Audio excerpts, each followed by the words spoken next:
for the final phase of Illuminati's dark plan. The GRU operatives were perfectly trained for the operation.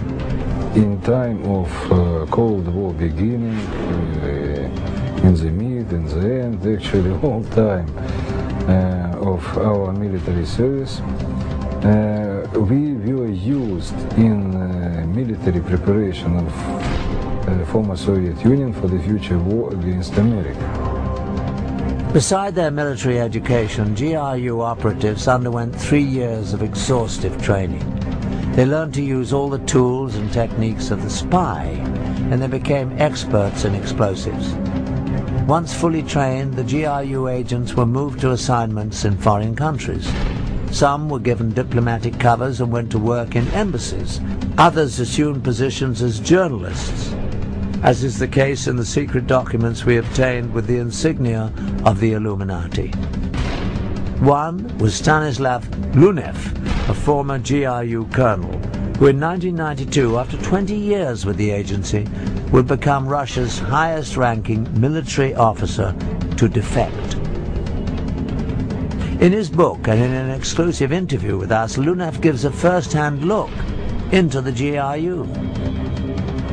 Although his face was never shown, he would not even mention the Illuminati, although he never denied their existence or involvement in the GRU. He does, however, reveal some shocking facts. In the United States, I worked in Washington, D.C. operational area under the same cover as a TASS news agency correspondent. It's a very good cover because, you know, between journalists and spies, real spies, there are a lot of common, because all of them are looking for news and for real information. Once in position in the field, the GRU agents had various tasks.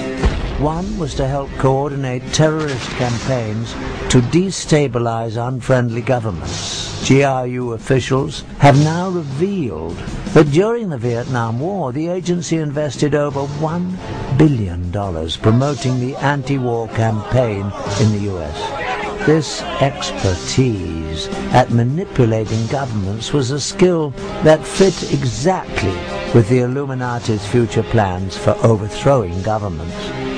Another major part of the GRU's agents' work was laying the groundwork for Russian special forces, the Spetsnaz.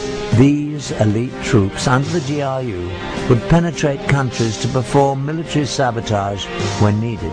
Some would blow up strategic targets such as power stations, bridges and communication centers. Others would form assassination squads to kill government leaders and their families. This was an ability of great value for the Illuminati for world domination.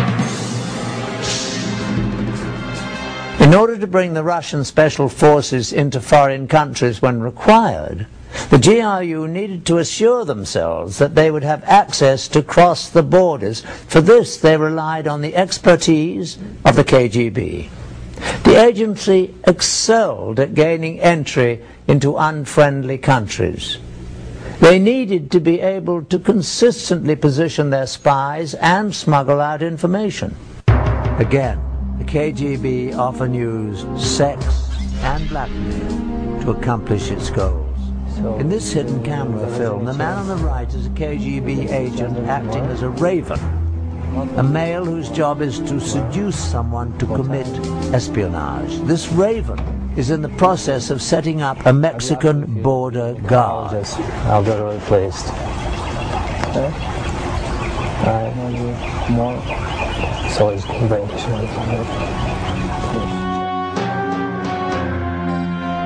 Once this border guard was hooked, KGB agents could freely cross into the US from Mexico at this station. This information would then be passed on to the GRU, so they too could use the access to bring in agents and the Spetsnaz when they were called for.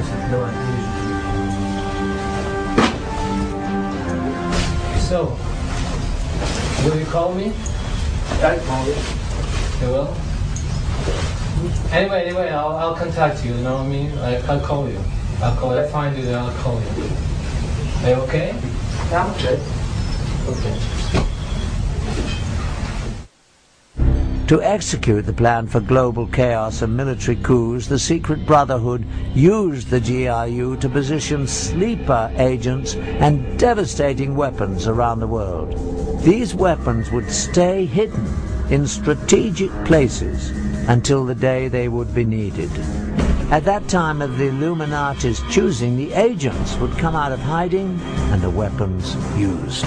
These special operation forces commanders are very highly trained military professionals, and they will come here when real tension would be in place.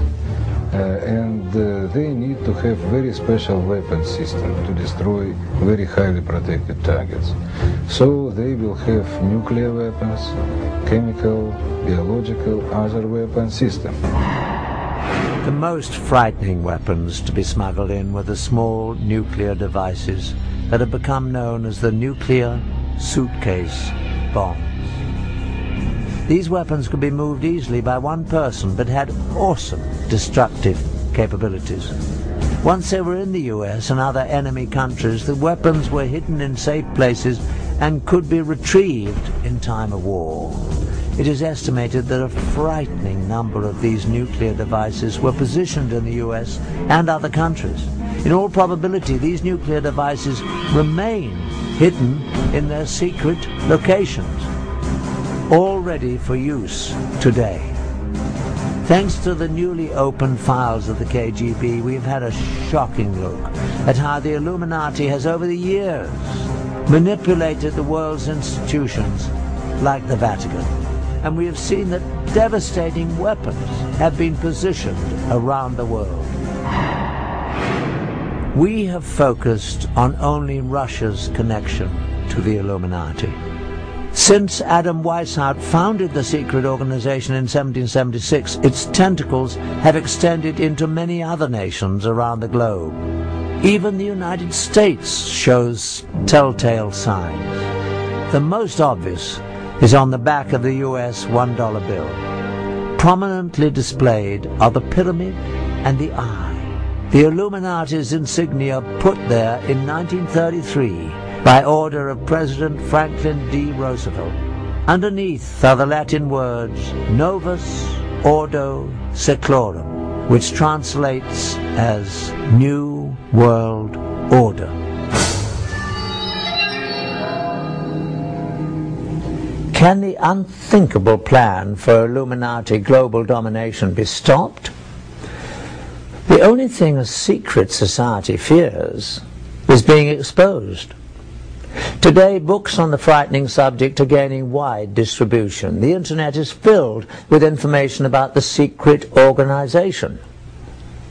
We can only hope that the people of all nations around the world will see the signs and heed the clear warning that there are those lurking in the shadows who are planning to take away our freedom. I'm Patrick McNee. Thanks for joining me.